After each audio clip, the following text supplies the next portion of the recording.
আসমান সুন্দর, জমিন সুন্দর, সুন্দরী সুন্দরী পাল্লা।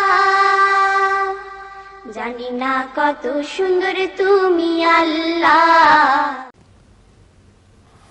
আসসালামু আলাইকুম ওয়া রাহমাতুল্লাহি ওয়া বারাকাতুহু। প্রিয় ভাই বোনেরা, ফিরে আসলাম আমাদের প্রিয় অনুষ্ঠান জীবন জিজ্ঞাসায়। আশা করছি আপনারা আমাদের সাথেই আছেন। প্রশ্নের কোন দিক থেকে শুরু করব বুঝতে পারছি না, আসলে ফেসবুক ধরা হয় না এখনো, আমাদের ইমেল অনেকগুলো প্রশ্ন আছে। এনিওয়ে একটি বোনের প্রশ্ন দিয়ে শুরু করছি, যদিও ভেরি আমার কাছে খুব অস্বাস্থ্যকর মনে হয় আর কি এই ঘটনাগুলো।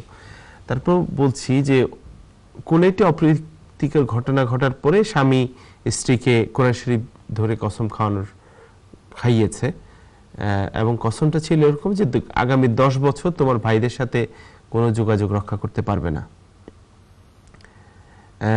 এখন সেক্ষেত্রে ওনার বাচ্চারাও পারবে না। এখন স্বাভাবিক ওদের তো বুক ফেটে যাচ্ছে, তো উনি এইভাবেই বলছে যে আমার এবং আমার বাচ্চাদের বুক ফেটে যাচ্ছে, কিন্তু এখন আমরা যদি যোগাযোগ করি বা এটাকে কিভাবে আমরা মিনিমাইজ করতে পারি? উত্তর হলো যে কেউ যদি যেমন আপন ভাইদের সাথে যোগাযোগ করা, এটা হচ্ছে শরীয়তের দৃষ্টিতে এটা বাধ্যতামূলক। কারণ আত্মীয়তা রক্ষা, সিলা রাহমি যেটাকে বলা হয়, আপনজনদের সাথে মা বাবা ভাই বোন রক্তের সম্পর্কের এবং বাচ্চাদের জন্য নিজের মামা তাদের সাথে যোগাযোগ রক্ষা করা, আসা যাওয়া করা, এটা বাধ্যতামূলক। এটাকে সিলা রাহমি বলা হয়। এটা কোনোভাবে কাটার সুযোগ নেই, আপনি সেটা করতে হবে। এখন প্রশ্ন হলো যে আপনি যে কসম করেছেন সেটার কি হবে? হাদিসের মধ্যে আছে কেউ যদি কোনো গুনার ব্যাপারে কসম করে, যেটা জায়েজ নেই এরকম ব্যাপারে কসম করে, সে ওই কসমকে ভাঙতেই হবে এবং কসম ভাঙ্গার কারণে তাকে কাফারা দিতে হবে।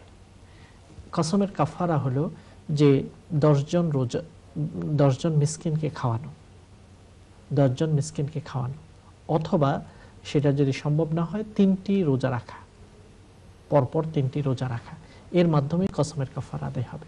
এই জন্য যেহেতু আপনি গুনাহের কাজের কসম করেছেন, এই জন্য এই কসমটিকে আপনাকে ভাঙতে হবে। এবং স্বামীর সাথেও, স্বামীরও উচিত হবে এই বিষয়গুলোকে এভাবে না দেখা, কারণ আপনজনদের থেকে কাউকে কাট অফ করা, সম্পর্ক ছিন্ন করা, এটা কোনোভাবে জায়েজ হবে না। সাময়িকভাবে হয়তো আপনি কোনো কারণে করেছেন কিনা জানি না, কারণ বিস্তারিত আমার জানা নেই ঘটনা প্রবাহ, কনটেক্সট কি ছিল, কিন্তু এটা উচিত হয়নি। ধন্যবাদ। জি, আরেকজন ভাই প্রশ্ন করেছেন, তাশাহুদ পড়ার সময় যে আশহাদু আল্লা ইলাহা ইল্লাল্লাহ বলে যে আঙ্গুলটা তুলি, এটার রেফারেন্সটা উনি জানতে চান যে কেন আমরা এটা করি। আরেকটা বিষয় উনি জানতে চাচ্ছেন, সেটা হচ্ছে সালাম ফেরানোর পরেই আল্লাহু আকবার বলে আস্তাগফিরুল্লাহ 3 বার উনি অনেকে করতে দেখছেন, এই জন্য করেন। এখন এটারও রেফারেন্সটা যদি জানা। এটা হাদিস দ্বারা প্রমাণিত আছে, আপনি করতে পারবেন, কোনো অসুবিধা নেই। প্রথমত আঙ্গুলকে তোলার ব্যাপারে আল্লাহ নবী এটা হাদিসে এটা বলেছেন যে আঙ্গুলকে যখন মানুষ তুলে, এটা শয়তানের জন্য বিষাক্ত তীরের মতো কষ্টদায়ক হয়। অর্থাৎ তীর নিক্ষেপ করলে যেমন কষ্টদায়ক হয়, এই আঙ্গুলটা তুলে আপনি সাক্ষী দিচ্ছেন আশহাদু আল্লা ইলাহা ইল্লাল্লাহ, সাক্ষী। কাজেই এটা হচ্ছে শাহাদাত আঙ্গুল বলা হয়, সাক্ষীর আঙ্গুল, সাক্ষী দিচ্ছেন। এটা হাদিস দ্বারা প্রমাণিত, এটাতে সওয়াব হবে, আপনি এটা করবেন।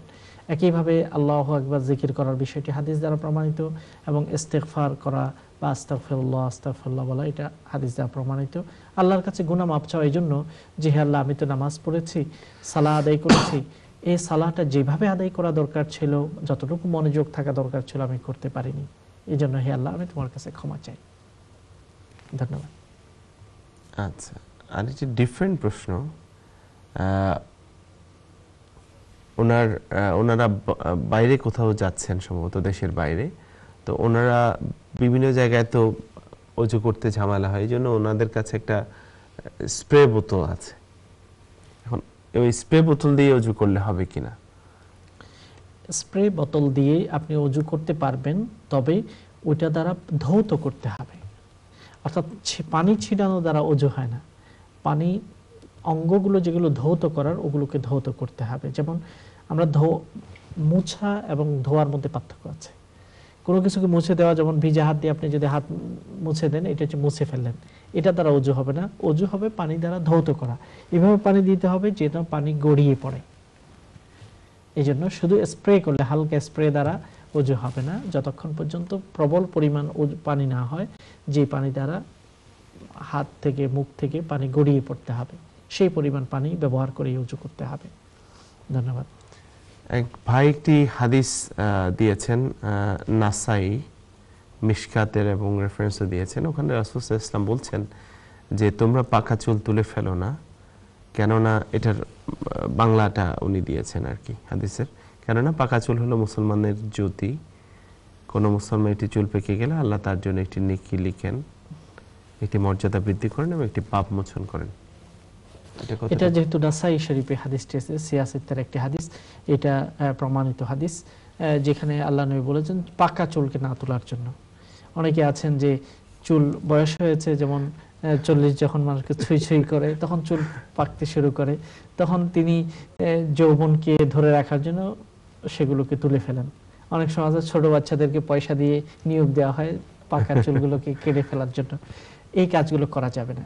মূলত এই পাকা চুল যদি আপনার মাথায় বা আপনার দাড়িতে বা থাকে, এতে যেই উপকারটা আপনি পাবেন, একটা উপকার এখানে উল্লেখ করা হয়েছে, এটা জ্যোতি, আলো, ডিভাইন নূর, আর গুনাহ এতে করে আল্লাহ সওয়াব দান করেন, বার্ধক্য আসছে।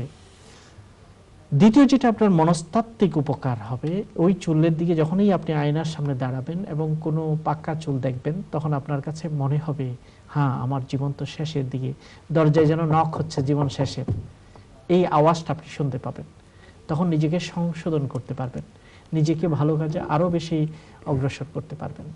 কারণ মানুষের শেষ সময় যত ঘনিয়ে আসে, বয়স কমে আসে, শয়তানের প্ররোচনা তার উপর অধিক পরিমাণ হয়, মনে রাখতে হবে। যুবকদের প্রতি তো শয়তানের প্ররোচনা থাকেই, কিন্তু বয়স বাড়ার সাথে সাথে প্রবণতাটা বেড়ে যায়, শয়তানের ওয়াসওয়াসাটা বেড়ে যায়। কারণ একজন বৃদ্ধ মানুষ সে জানে যে আমি চুল সব পেকে গেছে, আমাকে কবরে যেতে হবে, কিন্তু তারপরেও তাকে দেখা যায় অনেক সময় এলোমেলো করে। কেন? শয়তানের প্রবল আক্রমণ তার উপর থাকে। শয়তান চায় যে শেষ সময়গুলোকে ধ্বংস করার জন্য, যাতে করে আমল নিয়ে মানুষ যেতে না পারে। কারণ শয়তান হলো আমাদের প্রকাশ্য শত্রু, আদু মুবিন। এই জন্য চুলগুলোকে আমরা ফেলে দেব না, বরং চুলগুলো দেখে শিক্ষা নেব যে আমার সময় ঘনিয়ে আসছে। জাযাকুমুল্লাহ। এক ভাই প্রশ্ন করেছেন যে সে লন্ডনে কাজ করে মূলত, কিন্তু এক উইক আবার নিউপোর্টে কাজ করতে হয়। এখন লাস্টে যেটা বলেছে যে 1 উইক লন্ডন 1 উইক নিউপোর্ট, এখন তার জন্য কসর হবে? তিনি কসর পড়বেন, তবে যেটা হচ্ছে তার মূল জায়গা, যেখানে তার বাড়ি বা থাকে, লন্ডন বেসড, আপনি লন্ডনে যখন আপনি আসবেন আপনি পরিপূর্ণ নামাজ পড়বেন, কারণ আপনি বাড়িতে ফিরে আসছেন। কিন্তু কাজের কারণে যদি 1 সপ্তাহের জন্য দূরে যান, তাহলে আপনি কসর নামাজ আদায় করবেন। আমার একটি প্রশ্ন আছে, সেটি হচ্ছে কারণ অনেকেই উমরায় যাচ্ছেন, একটা কালচার হয়ে গেছে আলহামদুলিল্লাহ ইউকেতে, আমি যেটা দেখলাম। কারণ ওখানে আমি কাবাতে এবং বিশেষ করে মদিনাতে অনেক লোকজনের সাথে দেখা হয়েছে আলহামদুলিল্লাহ, এবং আমাদের জীবন জিজ্ঞাসা ফ্যামিলির অনেকেই আলহামদুলিল্লাহ ভাই বোন। তো ওখানে যেটা দেখেছি যে আমাদের পরিচিত সার্কেল বা আদার্স, কারণ বিভিন্ন দেশে তো হাজের আসওয়াদের চুমা দেওয়ার ব্যাপারে কিন্তু একটা প্রচন্ড প্রতিযোগিতা, প্লাস এই ক্ষেত্রে অনেক সময় আমরা একটু অন্যকে কষ্ট দিয়ে ফেলি। এখন ওইটা ধরাটা কি খুবই জরুরি, না এই কষ্ট না দিয়ে যাওয়াটা, বা এই বিষয়টা আসলে একটু আপনি বললে ভালো হয়। ধন্যবাদ। আসলে আমরা বারবার এটা মনে করতে হবে যে আমি তো ওমরা পালনের জন্য গিয়েছি, কাউকে কষ্ট দেব না, এটাই হচ্ছে আমার অঙ্গীকার। কারণ হজের ব্যাপারে বিশেষত বলা আছে কোন হজটি কবুল হবে বা গ্রহণযোগ্য হজ কোনটি, যেখানে আল্লাহ রাব্বুল আলামিন বলেন ফালা রাফাসা ওয়ালা ফুসুকা ওয়ালা জিদালা ফিল হজ, 3টি জিনিসকে না করে দিয়েছে কোরআন।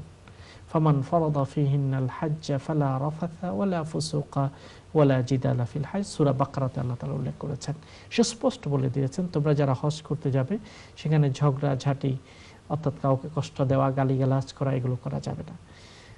হাজরে আসওয়াদ বা কালো যে পাথরটি দিয়ে আমরা তাওয়াফ শুরু করি এবং শেষ করি, সেটাকে চুমু দেওয়া সুন্নাহ। চুমু দিতে না পারলে ধরতে না পারলে দূর থেকে ইশারা করা, এটাই হচ্ছে নিয়ম। তাহলে এখানে অল্টারনেটিভস গুলো আছে। এবং এটা সুন্নাহ। হযরত ওমর রাদিয়াল্লাহু তাআলা আনহু এই পাথরকে লক্ষ্য করে বলেছেন, হে পাথর, আমি জানি তুমি পাথর ছাড়া আর কিছু না, লাভ ক্ষতি দেওয়ার, ক্ষতি করার তোমার কোনো ক্ষমতা নেই। আমি তোমাকে চুমু দিতাম না যদি না দেখতাম আল্লাহর নবী তোমাকে চুমু দিয়েছেন। অর্থাৎ এই হাজরে আসওয়াদের কোনো লাভ এবং ক্ষতি করার ক্ষমতা নেই, আল্লাহর নবী দিয়েছেন, এই জন্য এটা সুন্নাহ, এটা ফরজ নয়। তবে কাউকে কষ্ট দেওয়া, যেমন এভাবে আপনি গেলেন, আপনি শক্তিশালী বলে যে আরেকজনের রক্ত বেরিয়ে গেল, জামা ছেড়ে গেল, আরেকজন দম বন্ধ হয়ে যাওয়ার অবস্থা হলো, নিজেকে কষ্ট দেওয়া বা আরেকজনকে কষ্ট দেওয়া এটা উচিত নয়। যদি আল্লাহ সহজে সুযোগ করে দেন তাহলে অবশ্যই দেবেন, কিন্তু এভাবেই ধাক্কাধাক্কি করা এবং বিশেষত নারী পুরুষের মধ্যে ধাক্কাধাক্কি করা এগুলো কোনোভাবেই উচিত হবে না। জি, আমরা চলে যাচ্ছি কলে, দেখি কে আছেন আমাদের সাথে। আসসালামু আলাইকুম।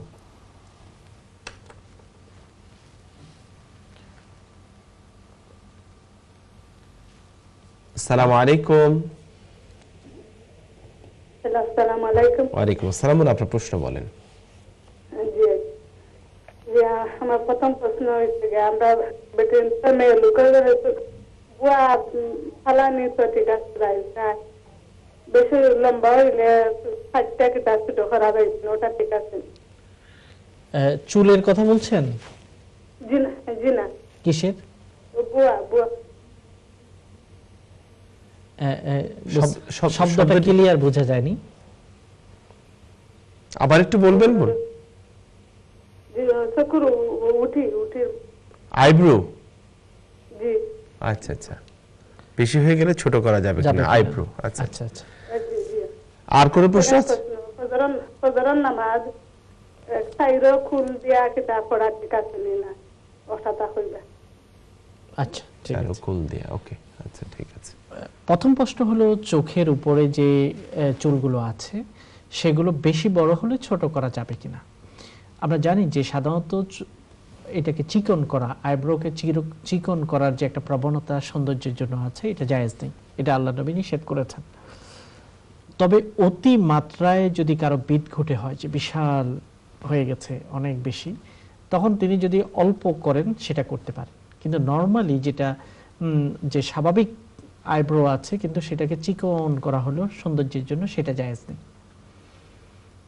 এই কারণে আপনাকে বুঝতে হবে ভালো করে, আপনার গুনাহ হয়ে যেতে পারে, সতর্কতা অবলম্বন করতে হবে। আর দ্বিতীয় প্রশ্ন যেটা আছে, চারকুল দিয়ে আপনি ফজর নামাজ পড়তে পারবেন কিনা। ফজর নামাজ সহ যে কোনো নামাজে যে কোনো সূরা আপনি পড়তে পারবেন, এই জন্য চারকুল, কুলিয়া আইয়ুহাল কাফিরুন, কুল হুয়াল্লাহ, কুল আউযু বিরাব্বিল ফালাক, কুল আউযু বিন নাস পড়তে পারবেন। যেমন এভাবে পড়তে পারেন যে ফজরের 2 রাকাত সুন্নাত, প্রথমে কুলিয়া আইয়ুহাল কাফিরুন পড়া সুন্নাত, দ্বিতীয় রাকাতে সূরা ইখলাস পড়বেন, তাহলে এতে করে ফজরের 2 রাকাত সুন্নাত আদায় হলো। আর ফজরের ফরজ যদি বড় সূরা পারেন বড় সূরা দিয়ে পড়বেন, আর যদি চান প্রথম রাকাতে সূরা ফালাক, দ্বিতীয় রাকাতে সূরা নাস, এভাবে আদায় করতে পারবেন, কোনো অসুবিধা নেই। ধন্যবাদ। আসসালামু আলাইকুম। কলার, আসসালামু আলাইকুম। জি, আপনার প্রশ্ন বলেন। যে আমার প্রশ্ন হলো, হ্যালো একটু। জি, আপনি শুনতে পাচ্ছি, আমাদের সময় একদম কম, আপনি একটু দ্রুত বলতে হবে। আচ্ছা, আমার একটা কোয়েশ্চন আছে যে আদম আলাইহিস সালাম আওয়ার আগে আল্লাহ কোনো জাতি করতেনি। জি, আদম আলাইহিস সালাম দুনিয়ায় আওয়ার আগে আর কোনো জাতি আল্লাহ সৃষ্টি করতেনি। আর কোন জাতিকে? জি বুঝতে পারছি। আচ্ছা ঠিক আছে, বলুন। মাশাআল্লাহ, আপনার খুব কিউরিওসিটি জেগেছে, হযরত আদমের আগে কি ছিল, ভালো জানার আগ্রহ, কৌতূহল, অনেক সুন্দর।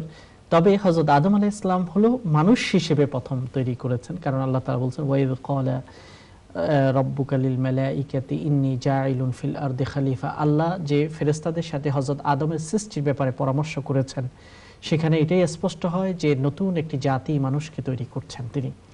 হ্যাঁ, তাদের আগে জিন জাতি ছিল, এটা প্রমাণিত আছে, অর্থাৎ মানব জাতির আগে জিন জাতিকে আল্লাহ তাআলা তৈরি করেছেন, তবে মানুষ হিসেবে হযরত আদমই হচ্ছে সর্বপ্রথম। ধন্যবাদ।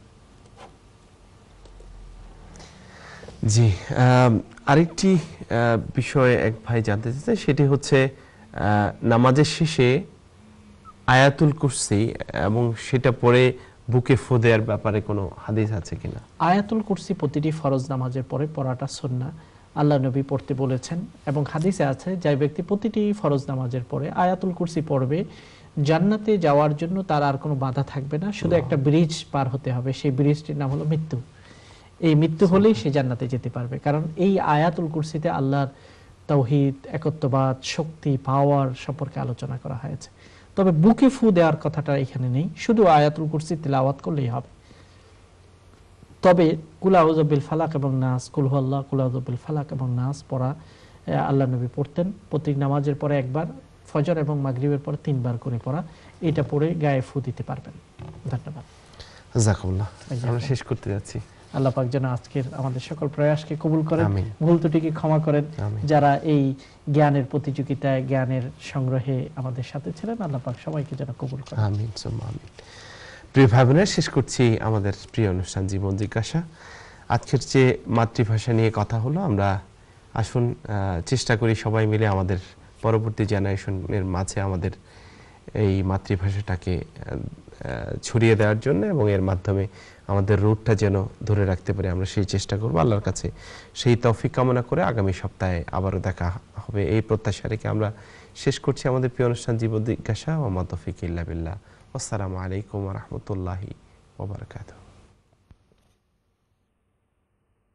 দুনিয়া সুন্দর, মানুষ সুন্দর, আসমান সুন্দর, জমিন সুন্দর, সুন্দরী সুন্দরী পাল্লা। জানি না কত সুন্দর তুমি আল্লাহ।